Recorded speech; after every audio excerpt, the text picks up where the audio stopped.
Friends, ഇപ്പം ഞാൻ കുറേ നാളായിട്ട് 8:30-8:45 ആകുമ്പോഴാണ് എണീക്കാറ് കേട്ടോ. കാരണം പ്രത്യേകിച്ച് പണിയൊന്നുമില്ല. നീക്കുട്ടൻ രാവിലെ പോകും ബ്രേക്ക്ഫാസ്റ്റ് അങ്ങനെ കൊടുത്തു വിടാറില്ല കേട്ടോ. കാരണം അംഗനവാടിയിൽ 3 നേരം അവർക്ക് ഫുഡുണ്ട്. നീക്കുട്ടൻ രാവിലെ എണീറ്റ് വെളിയിൽ വന്നിരിക്കുകയാണ് കേട്ടോ. അവൾ എണീറ്റ് ഉടനെ എന്തെങ്കിലും ഒരു ടോയ് ആയിട്ട് വന്ന് വെളിയിൽ ചെയറിലിരിക്കും. അപ്പം നല്ല കാര്യമാണ് കേട്ടോ, ഭയങ്കര നല്ല കാര്യമാണ്. നമുക്ക് ആ സൺലൈറ്റ് ഇങ്ങനെ അടിക്കുമ്പോൾ നമ്മുടെ ബ്രെയിനിൽ കുറെ കാര്യങ്ങൾ ഇങ്ങനെ ആക്ടിവേറ്റ് ആവുമെന്ന് കേട്ടിട്ടുണ്ട്. സയന്റിഫിക്കൽ നെയിം ഞാൻ മറന്നുപോയി, പക്ഷെ എന്തൊക്കെയോ സംഭവങ്ങളുണ്ട് അവിടെ. അത് കഴിഞ്ഞിട്ട് മിക്കയും കുട്ടികളെയൊക്കെ എടുത്തു, അവർക്കുള്ള ഫുഡ് കൊടുത്തു. അവർക്ക് ഫുഡ് കൊടുത്തു തുടങ്ങി കേട്ടോ. നമ്മുടെ മീന് വേവിച്ചിട്ട് അത് ആ വേവിച്ച വെള്ളം ഒരു പാത്രത്തിൽ വെച്ചിട്ട് അതിലേക്ക് കുറച്ച് കഷ്ണങ്ങളും മുള്ളില്ലാതെ ഇട്ട് ഉടച്ചെടുക്കുകയാണ് ചെയ്യുന്നത്. കുട്ടികൾക്കാണ് കൊടുത്താൽ അമ്മയും വന്ന് കഴിക്കുന്നുണ്ട്. പിന്നെ ടെസയ്ക്ക് രാവിലെയുള്ള ഫുഡ് കൊടുത്തു, ഫിഷിനുള്ള ഫുഡ് കൊടുത്തു. ഇവരൊക്കെ കണ്ടോ, ഇത് നമ്മള് ജപ്പാൻ ബ്ലൂ കളറാണ്. കുറെ പേർക്ക് കളർ ഇറങ്ങുന്നുണ്ട് കേട്ടോ. അത് മോളി ഫിഷ് ആണ്. ഇത് നമ്മളെ പർപ്പിൾ മൊസൈക്ക് ആണ് കേട്ടോ. ഇത് ആക്ച്വലി ബോയ്സ് ഹോസ്റ്റലാണ്. ഇപ്പം എല്ലാ ആൺമീനുകളെയും സാരിവാലിനെയും ഇതിനകത്താണ് പെട്ടേക്കുന്നത് കേട്ടോ. ഇത് അർജുൻ, അച്ചു എന്നാണ് വിളിക്കുന്നത്. അർജുനും ഉണ്ട്, ജൂലിയും ഉണ്ട്. 3 പട്ടിക്കുട്ടികളുണ്ട് കേട്ടോ. അർജുന്റെയും ജൂലിയുടെയും ഫുള്ള് കാര്യം നോക്കുന്ന അമ്മയാണ് കേട്ടോ. ഇതിനകത്താണ്, അർജുന്റെ കൂട്ടിന്റെ അടുത്താണ് നമ്മള് ഫുൾ ബ്ലാക്ക് വെച്ചേക്കുന്നത്. ഇത് ഫ്രിഡ്ജിന്റെ ബോക്സിൽ ഫുള്ള് വരെ. പക്ഷെ ഇതിനകത്തൊരു ചാരം കടന്നുകൂടി. ഇതിനകത്ത് ബ്ലൂ ഷെയ്ഡ് വരുന്നുണ്ട്. പക്ഷെ അത് ഭയങ്കര ഒരു ഷോക്കിംഗ് ആയിപ്പോട്ടെ. എനിക്ക് ഫുൾ ബ്ലാക്ക് ഇങ്ങനെ നല്ല രസമായിട്ട് ഇറങ്ങി വന്നതാണ്. പക്ഷെ ഇപ്പം വരുന്ന കുട്ടികളുടെ മുകളിലുള്ള ഒരു ഇതുണ്ടല്ലോ, ആ ടേലിന്റെ മുകളിലുള്ള അതിലൊക്കെ ബ്ലൂ കളർ വരുന്നുണ്ട്. ഞാനിങ്ങനെ ആകെ ശോകം മോകാട്ടിരിക്കാം. ഇതിനകത്തുള്ളതും ഏകദേശം ഒരു ശോകക്കഥയാണ്. ഇതിനകത്തെന്ന് വെച്ചാൽ നമ്മൾ നേരത്തെ കണ്ട ജപ്പനീസ് ബ്ലൂ കണ്ടില്ലേ, അതും ഇതും കൂടെ ഒരുമിച്ച് വാങ്ങിയിട്ടതാ. നമ്മളെ റെഡ് കളർ ആ ഫിഷും കൂടെ. പിന്നെ ഒരു മാസം കഴിഞ്ഞപ്പോൾ അത് ക്രോസ് ആയി കുഞ്ഞുങ്ങൾ ഇറങ്ങി. പിന്നെ ഞാൻ അവരെ പ്രത്യേകിച്ചിട്ട് വളർത്തുകയാണ്. ഇപ്പൊ ഇതാണ് ഇപ്പൊ ചെറുതായിട്ട് ഞാൻ വീണ്ടും ഗാർഡനിങ് തുടങ്ങിയിട്ടുണ്ട്. ആദ്യം ഞാൻ ഇങ്ങനെ ഫ്ലവർ ഉള്ള പ്ലാന്റ്സ് ഇപ്പൊ നടുന്നില്ലായിരുന്നു കേട്ടോ. ഭയങ്കര മാനേജ് ചെയ്യാനായിട്ട് നമുക്ക് കുറെ സമയം, ഇപ്പൊ മോളും കൂടെ ആയതിനു ശേഷം നല്ല സമയം വേണം എന്ന് തോന്നി. അങ്ങനെ ഞാൻ ഈ ഇല, അതായത് ലീഫി ആയിട്ടുള്ള പ്ലാന്റ് മാത്രം നമുക്ക് ആ ഇലയുടെ ഭംഗി കൊണ്ട് മാത്രം അഡ്ജസ്റ്റ് ചെയ്ത് പോകാന്ന് കരുതി. അപ്പൊ നോക്കിയാൽ നിഹിക്കുട്ടിന് ഇപ്പോ പൂമ്പാറ്റുകളെ ഭയങ്കര ഇഷ്ടമാണ്. അങ്ങനെ ഞാൻ കരുതി കുറച്ച് പൂക്കളുള്ളത് വാങ്ങി വെക്കാം എന്ന് കരുതി. വാങ്ങി വെക്കാന്നല്ല, നമ്മളെ ഈ സാധാരണ നാട്ടിൻപുറത്തൊക്കെ ഒടിച്ച് നടാൻ പറ്റുന്ന ചെടികളൊക്കെ. പിന്നെ ഇതൊരു കിളിക്കൂടാണ് കേട്ടോ. ഇത് ആക്രിക്കടയിൽ നിന്ന് വാങ്ങിയതാ. ഇത് 1000 രൂപയായിരുന്നു കേട്ടോ. അപ്പം ചേട്ടനും അമ്മയൊക്കെ പറഞ്ഞത് 1000 രൂപയ്ക്കുള്ള ഇല്ലാന്ന്. പക്ഷെ എനിക്കങ്ങനെ അതിനെപ്പറ്റി വില അറിഞ്ഞൂടല്ലോ. അങ്ങനെ ഞാനത് 1000 രൂപയ്ക്ക് വാങ്ങിയിട്ട് വന്നു. അവര് ഇവിടെ തന്നെ ഡെലിവറി ചെയ്തു കേട്ടോ, വണ്ടിയിലും കൊണ്ടുവന്നു. പക്ഷെ എനിക്ക് അത് എല്ലാം കൂടെ വെച്ച് നോക്കുമ്പോൾ എനിക്ക് ലാഭമായിട്ടാ തോന്നിയ. പിന്നെ ഞാൻ ചോദിച്ചു, ചേട്ടാ വീട്ടിൽ പറയണുണ്ട് ഇങ്ങനെ വില കൂടുതലാണ് 1000 രൂപ. അങ്ങനെ പറഞ്ഞപ്പോ ഈ ഒരു ചെറിയ കിളിക്കൂടും കൂടെ തന്നു.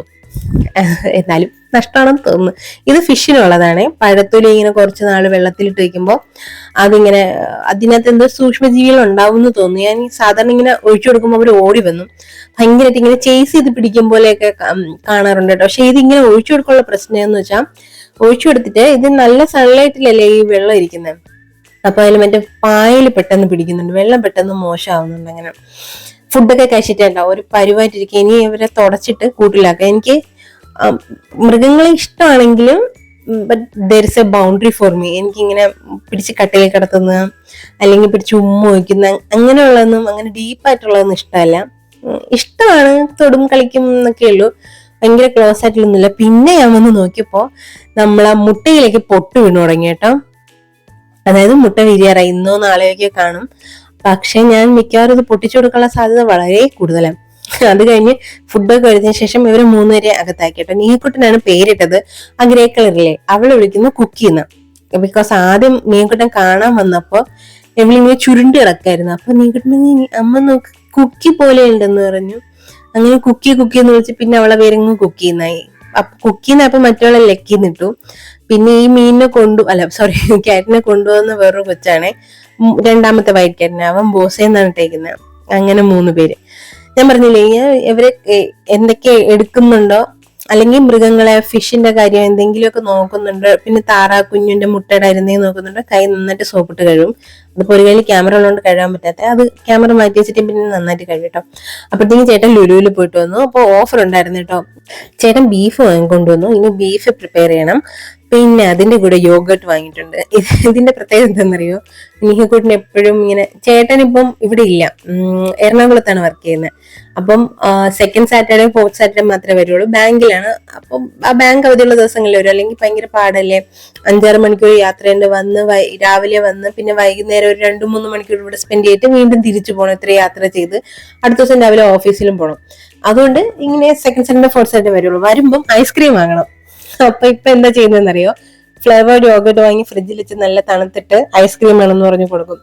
ഇത്തവണ വാങ്ങിയ ചേട്ടനെ ശ്രദ്ധിച്ചില്ല എന്ന് തോന്നിട്ട് ഫ്ലേവർ ഇല്ലാതെ നോർമൽ യോഗട്ടാണ് വാങ്ങിയ, അവള് കഴിക്കുന്നില്ല. ഇത്രയും ഡബ്ബസ് ഉണ്ട്. പക്ഷെ ഭയങ്കര ലാഭം ഇതിലാകുമ്പം പ്രത്യേകിച്ച് ഷുഗറോ ഒന്നുമില്ല. മറ്റേതിലും കുറച്ച് ഷുഗർ, എത്ര 0.5%, 15% അങ്ങനെ എന്തോ സംഭവം ഷുഗർ ഉണ്ട്. പക്ഷെ നല്ലതാണ്. സാധാ ഐസ്ക്രീം വാങ്ങി കൊടുക്കുന്നതിനേക്കാളും പിള്ളേർക്ക് ഇത് കൊടുക്കുന്നത് ഭയങ്കര നല്ലതാണ്. അവരെ വയറിനും നല്ല സുഖമായിരിക്കും.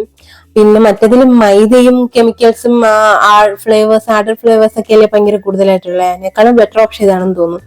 അത് കഴിഞ്ഞ് ബ്രേക്ക്ഫാസ്റ്റ് ഉണ്ടാക്കിയില്ല കേട്ടോ. ഇത് ദൊപ്പാണ് ഉണ്ടാക്കുന്നത്. അതായത് നമ്മളെ അപ്പം മാവില് ദോശ പോലെ ഉണ്ടാക്കുന്ന സംഭവം ഭയങ്കര രസമാണ് കേട്ടോ.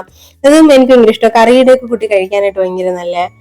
അങ്ങനെ ബ്രേക്ക്ഫാസ്റ്റ് ഉണ്ടാക്കി. നിഹിക്കുട്ടിന് ഉണ്ടാക്കുമ്പോൾ ഇപ്പം ഓരോരോ ഷേപ്പിലാണ് ഉണ്ടാക്കി കൊടുക്കുന്നത്. അവള് വന്നിട്ട് പറയും കേട്ടോ, സ്റ്റാറിന്റെ വേണം എന്നൊക്കെ പറഞ്ഞിട്ട് വരും. ഇത് മോള് കളിച്ചോണ്ടിരിക്കായിരുന്നേ. അത് കഴിഞ്ഞിട്ട് അവൾക്ക് മനസ്സിലായി, ചേട്ടാ പോയിട്ട് വരുമ്പോ എന്തായാലും കാണുമല്ലോ, ഐസ്ക്രീം എന്തെങ്കിലും കാണുമല്ലോ.